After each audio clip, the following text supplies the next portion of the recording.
I consider the Trump administration a danger to the world that will disappear in 2020. What if I told you that Bill Gates, Greta Thunberg, Al Gore, George Soros, Prince Charles, and Cardinal Turkson were meeting in the mountains to plot a global new order to be established on the back of the COVID pandemic? An outrageous movie plot? Or is it absolutely true? Donald Trump and the Davos Connection, tonight from the editor's desk.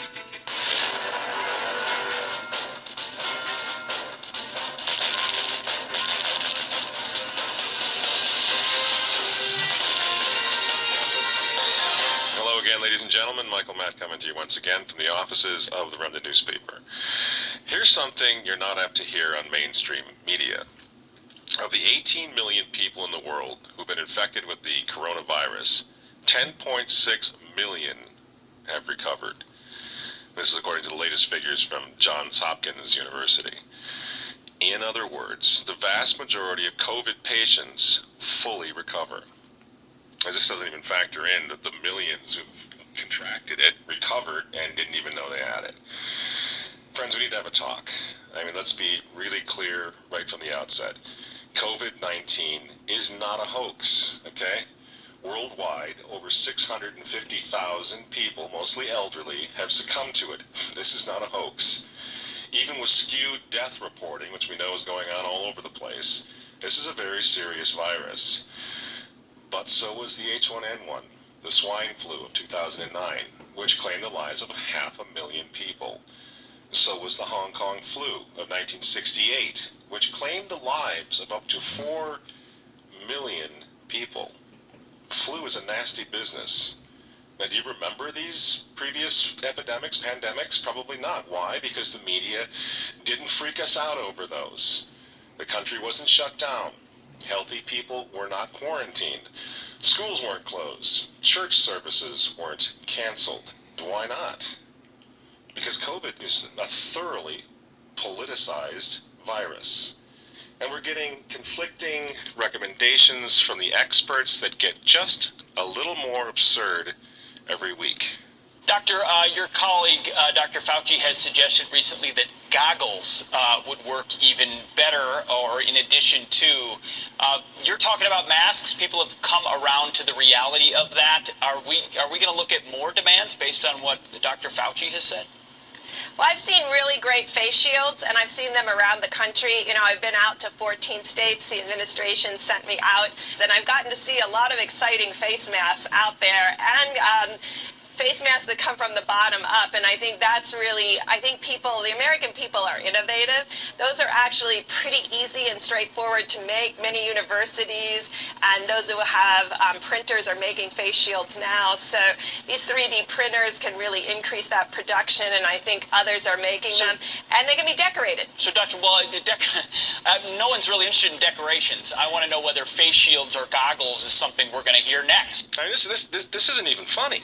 I'm so glad to see the guys from Fox over there are openly mocking this woman. I mean, people are losing their jobs. They're losing their homes. They're losing their mental health over this. Their kids aren't going back to school. They can't go to church. And this delusional woman with the scarves thinks that we're going to get a kick out of decorating our face shields? This is day 170, I think, of the 15 days to slow the spread, Dr. Birx. Do you have any idea of what the hell you're talking about? Because it changes all the time. No wonder nobody takes these people seriously anymore. And so here's the thing, friends. We need to get very serious about it. We need to have a serious conversation about it. Here at The Remnant, we've been saying since March, since the outset of this thing, that it's not the virus that we're questioning. I don't want to get the virus. I know you don't. I know some of you have lost loved ones or friends or whatever from the virus. I've known quite a few folks now who've gotten it. I don't know anyone who died. Everyone who I know, thanks be to God, has recovered. But it was never the virus that's the problem. It's the political exploitation of the pandemic, the COVID pandemic, that really, really must give all of us now serious cause for concern about the future. They're not playing games here. This isn't going anywhere. This isn't going away. And don't take my word for it. I wouldn't expect you to do that anyway. Let's talk about Davos, Switzerland. Here's where the leaders of the world are admitting exactly what I'm saying, that this is a Trojan horse. Now in Davos, they call it the Great Reset, and it's scheduled now to kick off in January 2021. And if you want to know what's really going on here, if you want to know why the schools are probably, many of them are not going to open in the fall, if you want to know why you're wearing that dehumanizing face mask, even in your car, look to Davos. Now is the historical moment, the time, not only to fight the real virus, but to shape the system. We have a unique but rapidly shrinking window of opportunity to learn lessons and reset ourselves on a more sustainable path. What is it that would make it so that history would look at this crisis as the great opportunity for reset? The Great Reset is a welcome recognition that this human tragedy must be a wake-up call. The world's problems fit on three sides of a triangle.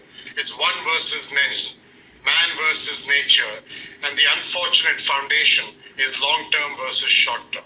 Any recovery stimulus should have green conditions attached to it. We have to change our economies dramatically in the next 20 or 30 years, and the next 10 years is absolutely decisive. The recovery has to be greener than any of the previous recoveries.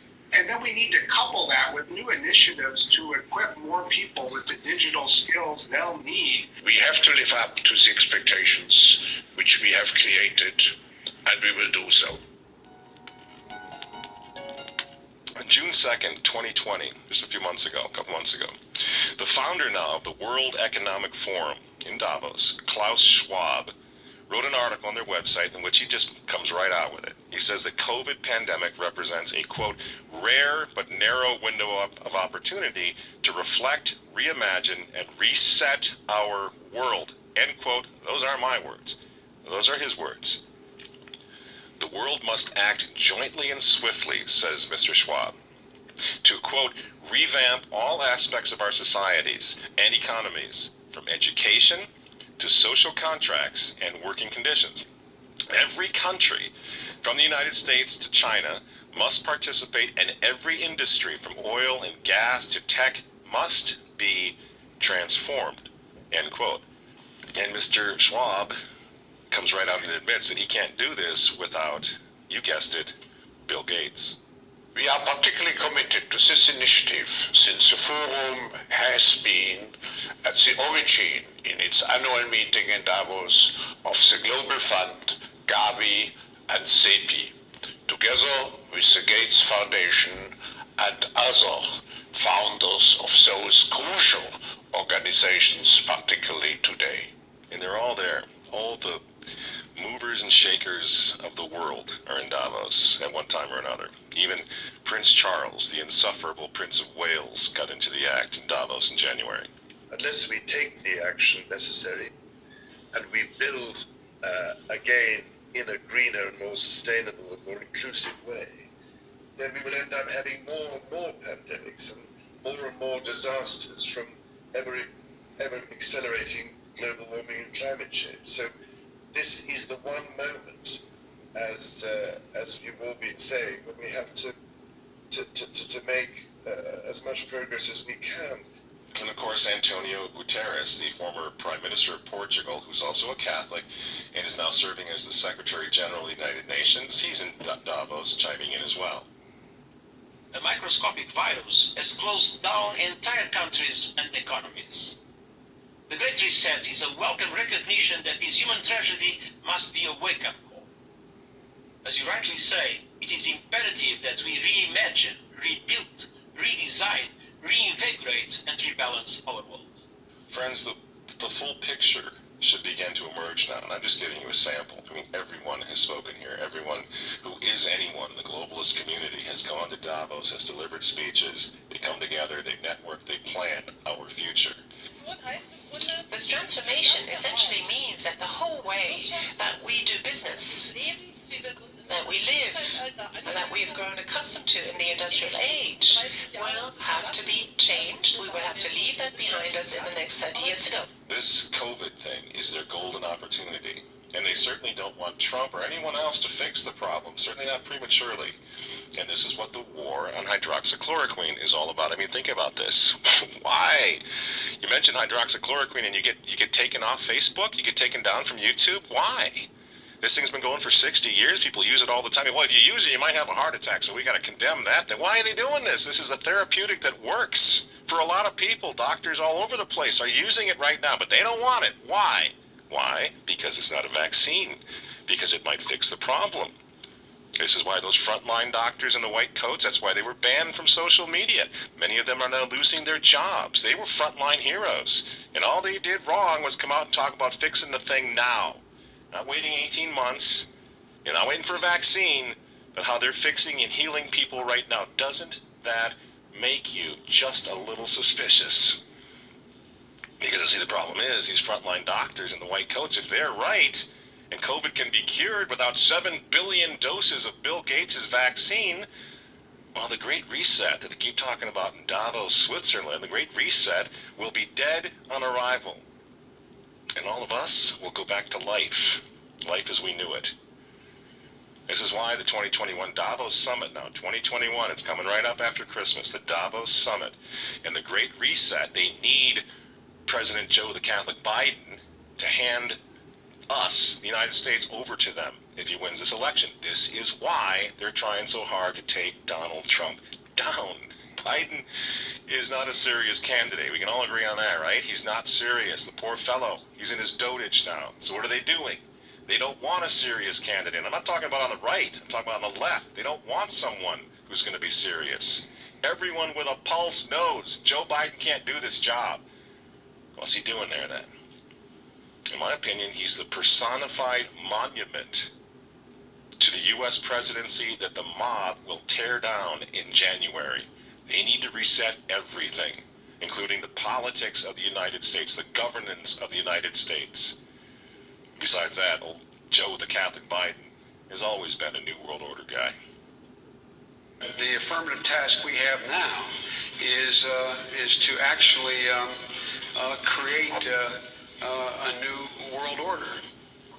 And of course, friends, we hear a lot about the Green New Deal and all of that, right? We hear Francis with his Laudato Si encyclical and all of that. They're all working together, aren't they? The Davos 2021 Summit works closely with something called Climate Reality Project. And guess who runs that? The respected trustee of the World Economic Forum, Albert Gore. This crisis, the climate crisis, is way worse than people generally realize. Way worse. It is getting worse still way faster than people realize. The burden to act that is on the shoulders of the generation of people alive today is a challenge to our moral imagination. But this is Thermopylae. This is Agincourt. This is the Battle of the Bulge. This is Dunkirk. This is 9/11. We have to rise to this occasion. I can't believe this guy is still knocking around. It's unbelievable. It's like a spoof, isn't it? It's Alec. I mean, and it's the same. Davos brings them all in, all the ghouls from the globalist swamp. Our house is still on fire. Your inaction is fueling the flames by the hour. And we are telling you to act as if you loved your children above all else. And of course, drum roll please, Davos, Switzerland has its elder statesman, George Soros. George Soros's dinner at Davos is a bit of an institution at this event. He usually comes out with strong criticism of something that he feels is troubling for the state of the world. He didn't hold back either when talking about the US president, saying that he was describing him as a con man, an ultimate narcissist. Even the fate of the world could be at stake in 2020 and the years to come as well, perhaps referencing there the upcoming, of course, election in the United States too. So George Soros really, using his platform here at Davos to speak to those, rich and famous who come to the World Economic Forum. We know that he's, in the past, has been a major donor to the Democratic Party in the United States. He didn't say anything about which candidate he might be supporting in the Democratic primary, but certainly no holding back on his criticism of President Trump. What's this all about? I think you know. I think we all sort of in our hearts kind of realize what's going on here. This is not about COVID anymore.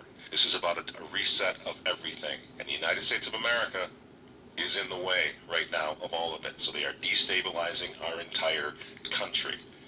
The Great Reset, then, politically, economically, it wants to implement massive socialist programs and, of course, global climate change. Along the lines of the Green New Deal, the regulation is going to be unbelievable, and no country will be allowed to opt out of this. Why? Well, if an individual country opts out of the Great Reset, they're going to be endangering the whole world community, the whole world, through future pandemics that will be caused by climate change, Al Gore says, and overpopulation, says Bill Gates. You see how it works? No country will be allowed to opt out. This is what we're facing in November. And if you think the Catholic Church is going to protect you from what's coming from this globalist takeover nightmare, think again. We've been through all this before, leaving aside Pachamama and leaving aside Laudato Si, which is the encyclical of the globalists. It's the encyclical of the United Nations. I'm sure that we have all read this magnificent encyclical that His Holiness Pope Francis has blessed us with. It's the encyclical of AOC. It's the encyclical of the Green New Deal. Leaving that aside, Francis has already announced the global economic reset of his own last year. I don't know what makes this man think that he's an economist. I don't know where he learned all of this down in Argentina, but he's an amazing guy. He knows everything but theology. You ever notice that? He already announced his coming global economic reset. He calls it, in his humility, the Economy Francesco. The economy of Francis. Remember? We showed you a bit of this. I'll show you a little more here. I will come for the economy of Francesco because we need a new economy, a new vision, and the teachings of Pope Francis in Laudato Si and in other teachings help to give us the pathway to a better world. Isn't that something? This was announced last year, mid-2019. It's almost as if Francis knew that the COVID pandemic and the resulting economic collapse were coming. I wonder how he knew that. Isn't that weird? That he was already calling for an economic reset? Well, poor Francis, he couldn't make it out to Davos back in January when the big party happened. But he did send his representative, the globalist cardinal, Peter Turkson, in his place. Ladies and gentlemen, I'm pleased to welcome His Eminence Cardinal Turkson, Prefect of the Dicastery for Promoting Integral Human Development of the Vatican City-State, with a special message from His Holiness Pope Francis. Your Eminence, it is a pleasure to welcome you back to Davos. The stage is yours. This is to Professor Klaus Schwab, Executive Chairman of the World Economic Forum. As the World Economic Forum celebrates its 50th anniversary, I send greetings and prayerful good wishes to all taking part in this year's gathering. Everyone's in on the Great Reset. Well, almost everyone. There's one guy who's got the power to do something to stop it, and you know exactly where I'm going. And they made a mistake. They tried to get Trump on their side, so they invited Donald Trump to Davos, I think a couple of times. But in January, when Donald Trump, I think, really began to see the beast that he was up against, he went to Davos, to the World Economic Forum, and he stuck a MAGA finger in their eye. We're committed to conserving the majesty of God's creation and the natural beauty of our world. But to embrace the possibilities of tomorrow, we must reject the perennial prophets of doom and their predictions of the apocalypse. These alarmists always demand the same thing: absolute power to dominate, transform, and control every aspect of our lives. We will never let radical socialists destroy our economy, wreck our country. 2 days after Donald Trump gave that speech, the 89-year-old leftist weirdo billionaire George Soros made an emergency intervention where, at Davos, once again, warning that the U.S. 2020 election will determine the, quote, fate of the whole world. Now, in the context of Davos, take a look at this one more time. This is a month after Donald Trump addressed Davos and stuck the MAGA finger in their face. Here's what Francis, the Vatican, and Jeffrey Sachs had to say in response. And it is a dangerous country right now. It will be absolutely dangerous if Trump wins re-election. Trump wins re-election. Trump wins re-election. Francis invited this guy to the Amazon Synod as an honored guest and advisor. He's also Bernie Sanders' advisor. What's he doing in the Vatican? Why is this guy who's a promoter for socialist, out and out socialist, Bernie Sanders, what's he doing advising the Pope? Why does he have entree to the Vatican, friends? Sachs supports abortion and contraception, but that's not a problem for the Vatican. For the Vatican, for Pope Francis, and for his friends at the UN, Donald Trump is the problem, obviously, friends. Clearly, I consider the Trump administration a danger to the world, but I regard it as a purely temporary phenomenon that will disappear in 2020. Do you get it? Do you see why there's so much hate for Trump? Because with all of his faults, again, he's the capitalist, he's not the globalist. He never will be one of them. Which is why he pulled the United States out of the Paris Climate Agreement. Donald Trump pulled the United States out of the World Health Organization. That's Bill Gates and company. And now he's threatening to pull the United States out of the World Trade Organization. People say, yeah, well, Donald Trump got married twice. He's a bad guy. Really? He's right in the face of the demons on this, friends. Nobody ever said he was a saint. He's knocking the sacred cows of the United Nations down all over the world right now. The General Assembly routinely votes 185 against the United States on almost everything right now. And remember, speaking of the United Nations, in November of 2019, again, right before COVID landed, Trump went to the UN, the floor of the General Assembly, and he declared war on globalism. Wise leaders always put the good of their own people and their own country first. The future does not belong to globalists. The future belongs to patriots. And shortly after the speech at the UN, Donald Trump delivered, what do you think happened? The coronavirus was unleashed on the world, and Trump's booming U.S. economy went on life support. Do you think that was an accident? So when they tell you, when they tell all of us to stay home, wear your mask so grandma doesn't get sick, please understand what's really going on here. They don't care about your grandmother. They don't care about old people, these people. They don't care about babies. They want them aborted so that they can save the common home. Abort babies, millions of them all over the world. They don't care about babies. They don't care about old people. In fact, if you want to save your grandma, tell the globalists to stay the hell away from her. You remember how some of them, like Cuomo and characters like this, were running COVID recovering patients through nursing homes? That's how much they care about grandma. And the name of the game now is to bring the United States economy to its knees, get it out of the way, so that everyone will want the Great Reset. Make the new normal so intolerably abnormal that even you and I, maybe, at some point in the near future, will be begging for the vaccines, because we'll be driven crazy by that point.